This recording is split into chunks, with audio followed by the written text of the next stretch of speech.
Yo, what's up? Dito nga pala tayo sa Menjola at ibabike check natin itong ating bike. Sa bike na to, ang tawag dito ay Street Track or FGFS na build. Sa frame set, ibabike check na natin. Sa frame set, meron tayong SGM na limited edition John Cedric size 52. Ayan, throttle rope na naka-clear coat siya. Sa fork, meron tayong BB70 na fork pang FGFS fork shot. Sa cockpit, meron tayong Haro na stem na front load. Tsaka sa crossbar, low lang, mababa lang. Mongoose. Sa seat post, meron tayong 25.4 na polish na seat post. Tsaka sa saddle na gutom. WTV na saddle. Gutom na siya, wala na eh.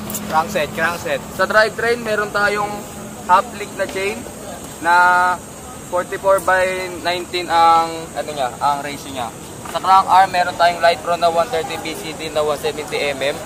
Tsaka chainring Sugino Messenger na RD2 44 teeth.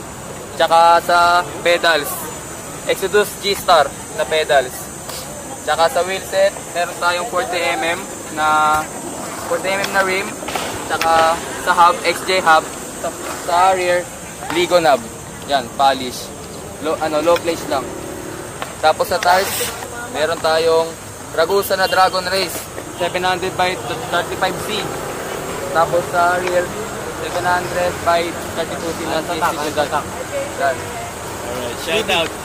Shoutout sa mga tropa ko dyan na nag-FGFS. Siyempre, takeover crew. Tsaka dito sa station na gamit ko ng Thailand. Kapit ka. Isa pa. Tsaka Santa Cruz picture nga pala. I like.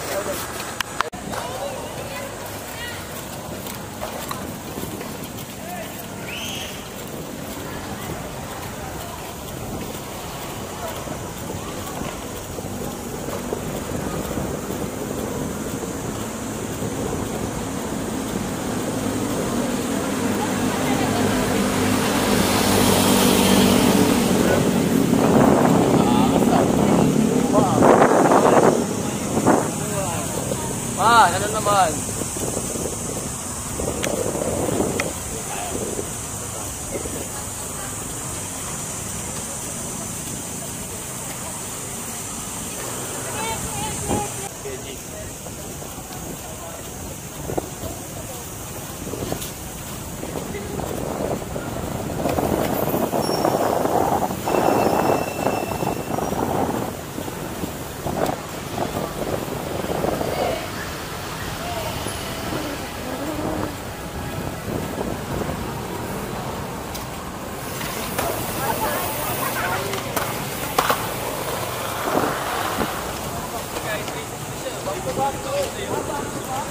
Gago, di na kaya.